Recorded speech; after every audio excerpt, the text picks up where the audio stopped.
Salut à tous, épisode 14 avec la Lotto Soudal. On est sur une fin de saison ici qui va tourner essentiellement autour des championnats du monde avec la Belgique, mais aussi du Tour de Lombardie. Voilà, c'est une épreuve que j'aime beaucoup disputer. On va voilà, bien parler de ces deux sujets-là, avec évidemment aussi à la fin de l'épisode une spéciale coureur de l'année vote pour les gens qui auront marqué cette année. C'est vrai qu'elle aurait été assez riche. Au final, j'étais parti pour. On a vu une Vuelta se terminer très récemment dans l'épisode précédent. J'étais parti pour ne jouer que des classiques en fait avec cette équipe Lotto Soudal. D'ailleurs, je ne l'avais pas planifié pour autre chose. Puis on s'est retrouvé finalement à jouer les grands tours, à jouer l'intégralité de cette saison et même envisager d'en disputer une suivante. Donc c'est plutôt sympa, mais voilà, les choses n'étaient pas du tout prévues ainsi. Finalement, je me suis pris au jeu. Et puis, une partie d'entre vous également. Donc, John Degenkolb avait réussi une très très jolie saison, y compris la fin, là, où il est allé chercher quelques petites victoires intéressantes, notamment du côté de la Cyclassics de Hambourg, ou bien même là du Tour du Benelux. Il aurait été même assez heureux au fil de l'année. Il y aurait eu quelques jolies victoires pour l'ami John, ça c'est Hambourg. Et, euh, et puis sinon, évidemment, on aurait eu par-ci par-là des petites joies, des petites déceptions. Là, c'en est une sur le parcours de Léon. Très très belle victoire pour Philippe Gilbert. C'est du côté de Québec. On a vu la revanche de Sagan du côté de Montréal une semaine plus tard. Et au Ternum Sprint, en plus, assez sympa avec Wout van Aert. Donc voilà, plutôt sympathique cette fin de saison. Pour ça que ça vaut le coup de ne pas aller trop rapidement. Il y a des championnats du monde à disputer, ça va être dans un instant. Et avec une équipe de Belgique qui aura fort à faire, c'est le moins qu'on puisse dire. Puis après, évidemment, ce sera le moment du Tour de Lombardie, 5e monument, qui, après Wellens, Degenkolb, Van Mark et Dan Martin, va inscrire son nom au palmarès 2020 dans cette carrière. C'est parti. Parcours Imola pour ces championnats du monde. Je voulais faire un petit retour par rapport à ma seule expérience déjà au préalable sur ce profil-là avec la Belgique. C'était au moment où je vous avais proposé une petite preview des championnats du monde qui, bon évidemment, on le sait tous, ont vu le couronnement d'Alaphilippe. On sait très bien que le circuit a été finalement choisi un petit peu à la dernière minute pour faire face à la défection de la Suisse, qui n'a finalement, pour des raisons entre guillemets sanitaires, pas souhaité organiser l'épreuve. Un petit peu comme les Pays-Bas ont refusé finalement que l'Amstel se tienne correctement. Donc voilà, on voit que ça dépend un petit peu des pays. Attaque à deux tours, enfin dans l'avant-dernier tour, attaque de certains outsiders. On aura eu à ce moment-là plutôt l'opportunité de revenir, ça va, tout se passe pas mal.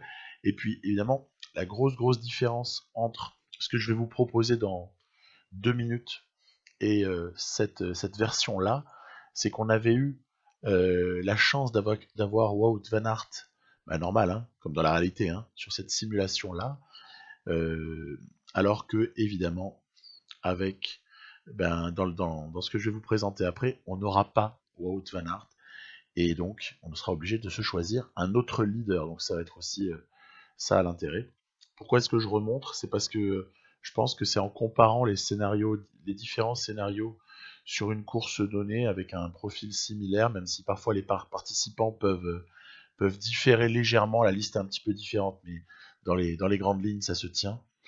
C'est en parcours, en comparant ainsi qu'on peut, à mon avis, comprendre des choses et dégager des tactiques, voire même peut-être découvrir certaines attaques systématiques à certains endroits de l'IA ou en fait arriver à percer parfois le mystère de l'IA. Voilà. Donc on se souvient que, ou pas d'ailleurs, on verra bien, Van Aert je n'avais pas choisi en fait de suivre aveuglément Alaphilippe et toute la clique de favoris. J'avais calé, si je me note finalement, dans la roue de cela, qui je me note mal servi par la forme du jour. Donc il avait fallu ensuite faire le jump avec Van Aert, heureusement. Il lui restait suffisamment de barres, on était sur des formes du jour très moyennes ce jour-là, avec au final Charman, Alaphilippe notamment, comme roue très intéressante en vue du sprint, puisque le trou est dur à boucher. Voilà, ça c'est un premier constat qu'on peut faire sur ce profil Imola, c'est que même une vingtaine de secondes peuvent suffire à un petit groupe pour aller se disputer la victoire. Bah d'ailleurs, n'est-ce pas ce qu'on a vu finalement avec les poursuivants malheureux d'Alaphilippe IRL très récemment. Donc attention aux gens qui partent et ne nous faisons pas surprendre a priori, parce que si on est dans le deuxième groupe, on a peut-être des chances de ne pas pouvoir revenir sur les échappées. Voilà, donc ça c'était la petite mise en garde, et on aborde le vrai championnat du monde dans cette partie avec la Belgique, donc la Belgique de Wellens, la Belgique de Benoît, mais pas la Belgique de Van Aert, puisqu'il avait décliné la sélection. Alors, vous savez, ça peut s'éditer, sur le Fast Editor, on peut aller évidemment désinscrire tel coureur. Pas choisi de faire ça, je me suis dit que si la partie avait finalement aléatoirement, quelque part, décidé que Van Aert ne serait pas du championnat du monde, eh bien il n'est pas du championnat du monde. On a des possibilités quand même, parce que la Belgique est un pays très riche en termes de coureurs qui peuvent avoir un profil intéressant pour ce type d'épreuve, sur ce type de parcours. Donc évidemment on va cibler, en tout premier lieu, on va cibler Dylan Teuns, je pense en tout cas. Dylan Teuns paraît assez indiqué au vu de sa forme du jour pour aller faire le leader sur ce championnat du monde pour le compte de la Belgique. J'ai fait beaucoup de x8 sur les 4-5 premiers tours, et puis après on a commencé à observer qui est-ce qui roulait. J'ai eu par exemple la surprise de voir que pour le compte de la Pologne et donc du leader Kwiatkowski, il y avait quelques équipiers comme ça qui avaient roulé à des moments. Puis je me suis dit, tiens, est-ce qu'on pourrait pas essayer, fidèle un peu à la légende naissante de Remco Evenepoel, qui aime partir de loin, qui est un coureur vraiment de panache, et qui souvent essaie de se donner les moyens de ses ambitions en partant de loin. Est-ce qu'on pourrait pas tenter comme ça une offensive avec Remco, tout en se disant que ça fatiguerait nécessairement, ici Polianski qui roule, ça fatiguerait nécessairement des équipiers des nations majeures. La France a encore quelques équipiers, on voit, ça n'est pas la seule, mais évidemment moi j'ai dans le viseur Alaphilippe, parce que il est le candidat idéal sur ce type de profil, outre l'expérience qu'on a eue dans la réalité où il s'est imposé, mais moi je le ciblais pas mal, surveillé en tout cas, et bon, Remco, ça n'aura pas duré bien longtemps au final, moins d'un tour avant de se faire reprendre. Bon, du coup, on a un petit peu adopté l'autre stratégie qui consistait à rouler comme ça, de manière un petit peu intense pour essayer de continuer à faire des différences, éliminer des coureurs, voir un petit peu si on peut pas aussi préparer une attaque de l'un d'entre nous. Donc j'ai a priori en tête à ce stade-là de la course de protéger Teuns, je l'ai déjà dit, mais de protéger également un peu Tim Wellens, en utilisant Benoît un peu pour fatiguer tout le monde. Après on sait très bien que ça se paye, et puis ensuite on a des gens comme ça qui vont devoir lâcher. Voilà, il n'y a même plus 20 coureurs dans le groupe de tête, il reste un tour, c'est maintenant que tout va se jouer. Alors j'ai laissé un petit peu en intégralité le tour final, parce que c'est toujours intéressant, il y a un vrai suspense, on ne sait pas trop ce qui peut se passer, il faut voir quelle va être la prise de risque des uns et des autres. Donc on va regarder ça maintenant. Voilà, il y a eu ici une petite attaque ici, avec notamment Primoz Roglic, Adam Yates, on a également Wilco Kelderman qui est de la partie. Pour le compte de la Belgique, évidemment, on s'est fait surprendre. C'était un peu un calcul, mais il y a encore la France qui peut rouler, donc c'est pour ça que je me suis dit qu'il fallait pas non plus se précipiter. Michal Kwiatkowski, c'était pas Kelderman, c'était Mollema, excusez-moi. Mollema, Kwiatkowski, notamment, sont pas mal du tout. Roglic a lâché au moment où l'effort est fait derrière avec Michael Matthews, qui a pas mal roulé, mais qui du coup est presque en défaillance, avec également Julian Alaphilippe, mais qui semble, tout comme nous tous d'ailleurs, hein, s'être fait, en tout cas dans un premier temps, un petit peu piégé par l'offensive de ces trois hommes à l'avant. Donc là, il y a le feu, entre guillemets. Hein. Pour moi, il y a le feu en tout cas. Donc décision immédiate, Wellens va rouler pour son futur camarade chez Lotto Soudal l'année suivante, j'ai nommé Dylan Teuns. Et on va essayer à tout prix de faire recoller Dylan Teuns sur ces trois hommes-là qui s'entendent bien, semblent avoir encore de l'énergie. Allez, voilà. Puis là, on va même tenter une contre-attaque, tant qu'à faire. Tant qu'à faire, autant essayer de déposer tout ce petit monde-là, même si du coup, on n'a plus beaucoup de barres. Et attaque de Kwiatkowski, Mollema, waouh, Wellens a tout donné. Derrière, ça joue battu, hein, vous voyez, ça joue battu. Mais pas que derrière, quand on regarde bien. J'ai été un petit peu court avec Dylan Teuns, ce qui fait que même en demandant, on a une petite descente avant le replat final, Kwiatkowski possède quelques secondes d'avance. On va, voilà, vous voyez, avec la barre, je me sers de la barre jaune de Teuns pour essayer de reprendre Kwiatkowski, mais avec un gros point d'interrogation tout de même. Hein. Adam Yates a été dépassé. Mollema n'est pas loin, hein, au final. Il aurait suffi qu'on soit deux à cet endroit-là, peut-être pour essayer de rentrer sur Kwiatkowski, qui semble à ce stade très très difficile à reprendre. Regardez, il a une belle avance, le Polonais. Donc, délicat. Est-ce qu'il y a encore un espoir? Là, je vais tout donner, tant pis. Même si on perd la deuxième place, on va essayer de tout donner pour revenir. C'est pas facile.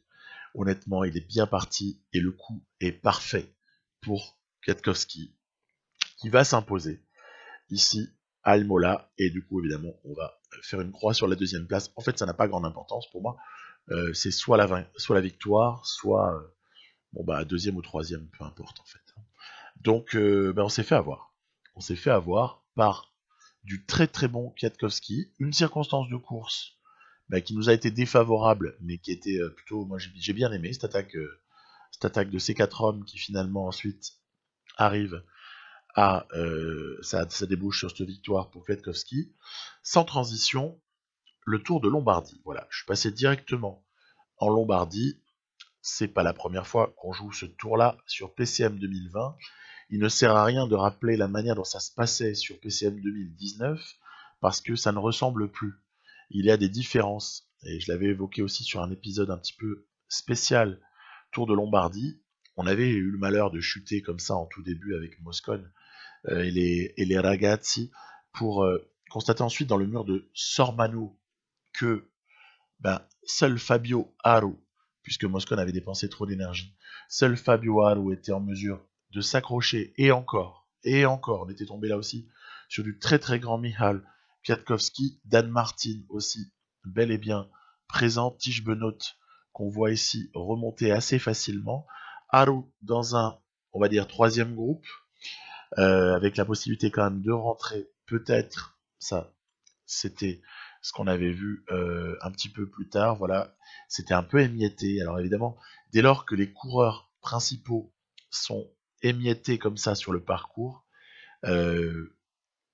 dur de rentrer, hein, très très dur de rentrer. Et pourtant Fabio Aru va faire une remontée presque fantastique donc à l'époque, puisqu'il va se retrouver avec les deux poursuivants Pogacar, notamment deux poursuivants de Tige Benoît, et non, c'est ici Kwiatkowski qui va s'imposer au sprint devant Pogacar et Fabio Aru, avec une cinquième place à noter pour Van Der Poel.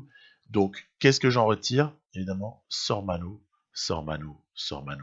Tout s'était donc déjà passé dans Sormano. Et ça va être encore le cas sur cet exemple-là, c'est quand j'avais joué avant le Tour de Lombardie avec Remco Evenepoel pour se projeter un petit peu sur la course, là. On avait eu, certes, une forme du jour favorable. Bon, oui. Désolé d'avoir des formes du jour favorables quand on fait le boulot. Ok. Mais surtout, un truc intéressant ici, c'est que après avoir fait l'effort avec les équipiers, quand Remco se retrouvait tout seul, ça ne sert plus à rien de rouler pour ramener les favoris. Autant attaquer, autant se projeter à l'avant, à la poursuite de, ici en l'occurrence, Patrick Conrad, Michael Woods, qui avait souhaité devancer un petit peu l'ascension du mur de Sormano.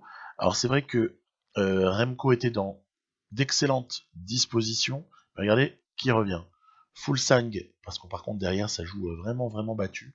Il va y avoir des écarts assez considérables à la fin du mur de Sormano, avec Fuglsang, donc qui par contre lui paraît en mesure d'aller rechercher Remco Evenepoel, donc une lutte à deux qui se profilait pour ce Tour de Lombardie, un petit peu isolé avec la Deceuninck Quick Step, la descente assurée par les deux hommes, et puis après c'est vrai, une petite rivalité où Fuglsang a essayé d'attaquer dans mon dos quand j'étais sur le groupe à l'arrière.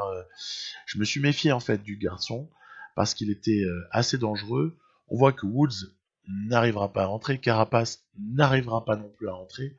Puis derrière, à la limite, il y a un regroupement dont pourrait émerger un ou deux coureurs qui auraient profité du travail des autres. Mais ce qui est certain, c'est que là encore, tiens, petite attaque de Fuglsang, il va falloir y répondre. Il avait des jambes de feu ce jour-là, Remco, donc à partir de là, c'est sûr que ça facilite le travail. Vous avez plus d'une minute d'avance pour ces deux hommes qui auront vraiment donc ultra dominé ce Tour de Lombardie là, et puis c'est vrai qu'après, on va attendre le moment où Fuglsang aura peut-être trop donné pour essayer de le cueillir, mais là encore, c'est pas évident, il résiste dans un premier temps, et va après, voilà, ça va lâcher, et c'est ainsi que Remco Evenepoel va s'envoler vers un Tour de Lombardie avec une arrivée en solitaire. Là, c'est voilà le dernier, San Fermo della Battaglia, puis la ligne d'arrivée en solitaire. Donc une expérience comme une autre, mais en tout cas, encore une fois, l'idée que dans Sormano, c'est là que ça se joue. Et puis la dernière petite fois où j'avais joué ce Tour de Lombardie, c'était avec la Movistar d'Alejandro Valverde, qui avait subi une baisse de notes, mais qui était encore exploitable à ce moment-là. Et puis j'avais essayé de jouer pour Valverde. Là encore, on va voir que c'est vraiment dans le mur de Sormano que beaucoup de choses se décident. On va me dire normal, c'est comme ça que ça se passe. Bah pas forcément. Hein. Souvenez-vous de la victoire de Mollema en 2019. Est-ce que ça s'est joué dans le mur de Sormano, la victoire de Mollema en 2019? Non. Est-ce que la victoire de Thibaut Pinot s'est jouée dans le Sormano? Ben, un peu, parce qu'il y a eu départ de quelques hommes, certes, mais c'est pas là que ça s'est joué au sens définitif. C'est pas toujours là. Souvenez-vous de Nibali précédemment, qui avait aussi été chercher le Tour de Lombardie, mais lui en attaquant par exemple dans la descente du Civiglio. Donc il n'y a pas de fatalité à ce que ça se passe nécessairement dans ce Sormano. Mais pour autant, sur les deux premiers exemples là que je viens de vous montrer, c'était le cas. Et puis en fait, sur ce troisième exemple, bah, ça va pas être le cas. C'est pas dans Sormano que ça s'est réellement joué. Ça va plus se décider ici dans San Fermo della Battaglia, puisque dans le Civiglio, il y a une relative neutralisation entre les favoris. Roglic, Alaphilippe, Valverde, avec même la possibilité pour un groupe à l'arrière de rentrer au moment où Valverde va planter son démarrage, basculer en tête et terminer solo. Voilà. Donc ça, je dirais, ça c'est type PCM 2019, ça.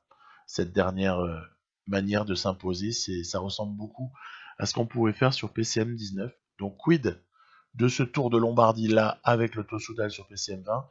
Ben, ce qui est certain, c'est que je n'ai absolument pas le choix.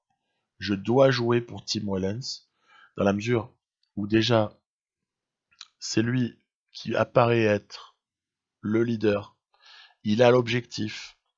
Il est à plus 2 de prévisionnel avec un bonus que je ne fais pas toujours apparaître.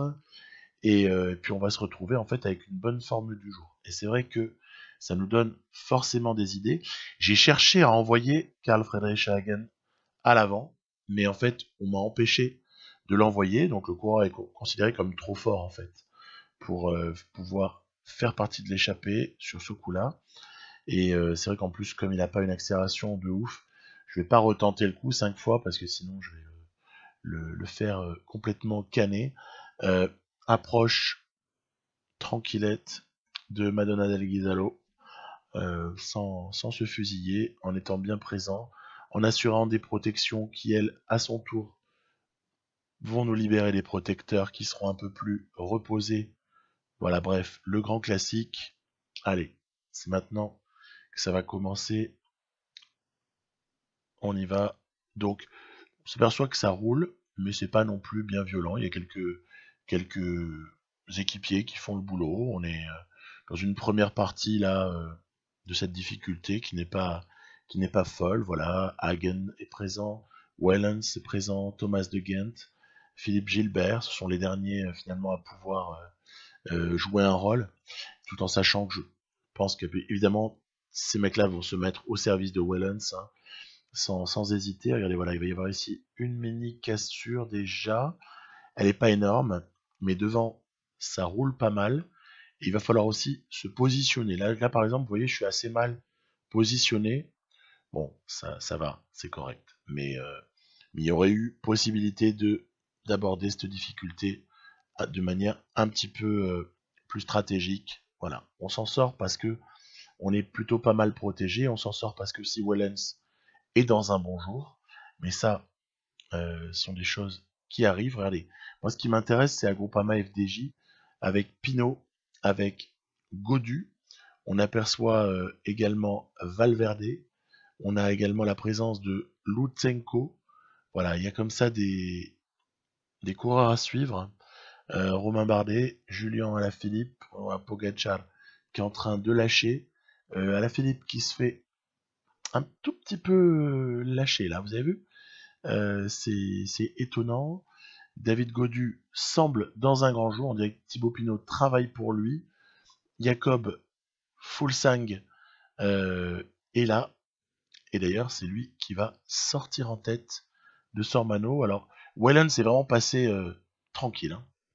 Il est vraiment très très bien sorti, mais rien n'est fait. 11 hommes à ce moment-là, 11 hommes, c'est vraiment plutôt quelque chose qui nous indiquerait de penser à un scénario type victoire de Valverde dans la partie avec Movistar.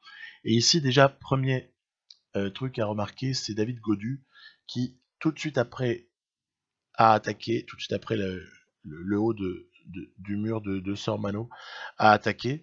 Et du coup, bah après, on l'a repris dans la descente, hein, parce que quand il y a une meute comme ça qui est lancée aux trousses d'un coureur qui est parti à cet endroit-là, ça n'a aucune incidence, hein, il va pas y aller solo. Hein. Après, derrière, Dumoulin, Roglic, ils sont mal barrés, ils se sont fait piéger, je pense. Alaphilippe s'est fait piéger, ça c'est assez surprenant, parce que quand on voit les notes dans le jeu, les notes de Julien Alaphilippe, on se demande toujours comment il arrive à se faire piéger, l'IA arrive à se faire piéger donc avec lui, parce que c'est quand même très très fort. Pierre Latour est là, attention à Pierre Latour qui semble dans un bon jour. On a comme ça Maximilian Schachmann, Nairo, Quintana notamment, ça attaque, donc on est un petit peu obligé de suivre. On va pas s'en laisser compter. Regardez David Godu qui est un petit peu au niveau de Tim Wellens. Voilà, les plus forts sont là. Les plus forts sont ici. On va voir un petit peu comment les choses peuvent se passer. On a aussi la présence de Pavel Sivakov. Mais qu'est-ce qui se passe? Attaque de David Godu. Dylan Teuns ne peut plus rouler. Pierre Latour essaye de rouler un petit peu. Schachmann a aussi tenté, mais Godu semble encore en avoir. L'impression qu'il est sur la barre jaune en fait quand on voit ce déhanchement-là, parce qu'il n'a pas l'air du tout d'être en défaillance. Il se dandine un peu, mais il a encore des cannes, hein, regardez. Il avance, il est loin d'être en défaillance, le David Godu là. Hein. Donc redoutable. On est peut-être en train de voir s'envoler le Tour de Lombardie ici même, parce que plus personne n'a réellement ce qu'il faut pour rouler. Donc il reste plus qu'à attendre espérer quelque chose dans la descente, quoi. Mais ça va pas être facile. Peut-être que Latour et Schachmann peuvent faire le boulot, aider un petit peu Wellens à reprendre de la barre, mais Godu a plus d'une minute à ce stade-là d'avance. Le coup est quasiment parfait, hein, pour David Godu. Il reste plus qu'à confirmer ici dans San Fermo della Battaglia. Et bah voilà, c'est maintenant, c'est tout de suite. Course, en tout cas, moi je trouve toujours tellement excitante que ce Tour de Lombardie. Hein.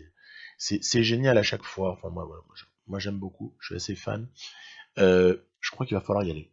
Voilà. Il va falloir un petit peu utiliser notre barre pour tenter notre va-tout. Après tout, deuxième ou quatrième, on s'en fout. Ce qui compte, c'est de tenter un rapproché éventuel avec Godu, mais qui semble totalement impossible. Hein. Godu, là, il a été super fort et on n'a pas pu faire grand-chose. On va quand même demander de rattraper, sait-on jamais, dans la descente, parce que Wellens, a priori, est un meilleur descendeur. Et bah voilà, bah le reste, hein, c'est de l'émotion. Regardez ce qui va se passer. Godu va être repris dans la descente par Wellens. Et là, c'est vrai que du coup, tout change. Parce que on se cale dans la roue. Et à un moment donné, qu'est-ce qu'on va bien pouvoir faire? Évidemment, on va lancer notre sprint. A priori, Godu va plus vite. Mais Wellens le prend sur la barre restante. D'ailleurs, vous voyez, j'ai même pas tout consommé. Donc, Charman vient faire 3. Pierre Latour vient faire 4. Fuglsang 5. Immense, immense Tour de Lombardie, en tout cas, moi je l'ai trouvé vraiment, vraiment surprenant et il m'a beaucoup plu. Sans transition, Paris-Tour. Paris-Tour avec John Degenkolb. Bah oui, j'allais quand même pas dédaigner cette course qui à mon sens, est une vraie belle course qui mérite souvent qu'on s'y attarde. Donc, Paris-Tour, c'est parti avec John Degenkolb et sa petite équipe de Classic Man là, avec des noms forcément moins rutilants que ceux qu'on a vus à l'instant. Hein. Ça n'a strictement rien à voir. Hein. Je vous conseille ce profil de Paris Tour, je le trouve vraiment sympa. C'est celui que j'ai eu par défaut. Hein. Il n'y a pas eu de magouille via éditeur ou je sais pas quoi, changement de variant. Non, non, non, pas du tout. Hein. Et c'est celui qu'on a par défaut dans le jeu, tout simplement. Avec ces petits, alors ça a été modélisé avec des chemins de terre, mais, euh, mais au final, ce sont ces fameux chemins de vigne. Et en fait, vous voyez, juste avant, hein, Degenkolb avait subi une chute euh, assez impactante, parce que maintenant il va falloir essayer de rentrer. Et on sait bien que sur le final de ces courses-là, et c'est d'ailleurs moi ce qui me plaît beaucoup, ça fait penser un peu au final, en Ploué et plus vallonné, hein, mais c'est comme ça le final de ces types de classiques, dans lesquels, ben, quand vous prenez une cassure, eh ben, bonne chance pour rentrer, hein, bonne chance. Donc, ben, c'est tout le défi de cette toute fin de Paris Tour, c'est essayer d'arriver à faire rentrer Degenkolb sur le groupe qui contient les favoris. Alors, il y a quelques sprinters de renom. Hein. On a notamment Sam Bennett qui est présent. On a quelques jolis noms.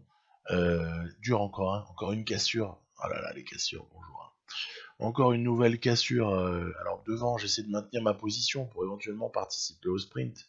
Sait-on jamais avec l'un de mes coureurs à l'avant, ou plutôt, puisqu'il s'agirait plutôt de Yellow Alice, bah, peut-être anticiper une attaque dans les derniers kilomètres et en espérant bénéficier d'un moment d'atermoiement des poursuivants, des équipiers des sprinters par exemple. Euh, Degenkolb, quoi qu'il en soit, recolle, mais à quel prix? Degenkolb a perdu toute sa barre, ou presque, pour recoller, donc c'est vraiment très très très compliqué.